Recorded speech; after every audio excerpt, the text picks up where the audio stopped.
এক শহরে ছিল এক তরুণ। নাম তার ছিল ইউসুফ। সে ছিল নেক ও ইমানদার।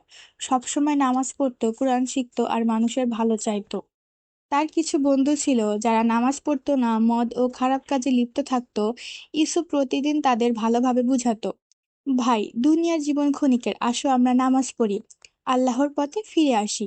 কিন্তু বন্ধুরা তাকে উপহাস করত। কেউ বলতো, ধর্মের জাহাজি হয়েছ নাকি? আবার কেউ বলতো, তুমি আমাদের সাথে বসো না, তুমি আল্লাহ আল্লাহ করো। ইউসুফ মন খারাপ করলেও হাল ছাড়লো না। সে ঠিক করলো, কথা নয় কাজে দেখাবে। তাদের বিপদে পাশে দাঁড়াতো, অসুস্থ হলে দেখাশোনা করত, ক্ষুধার্ত হলে খাবার দিত। আর মমতার সাথে বলতো, ভাই, আমি তোমাকে ভালোবাসি বলেই চাই তুমি জান্নাতে যাও। ধীরে ধীরে তার বন্ধুরা লজ্জা পেতে লাগলো।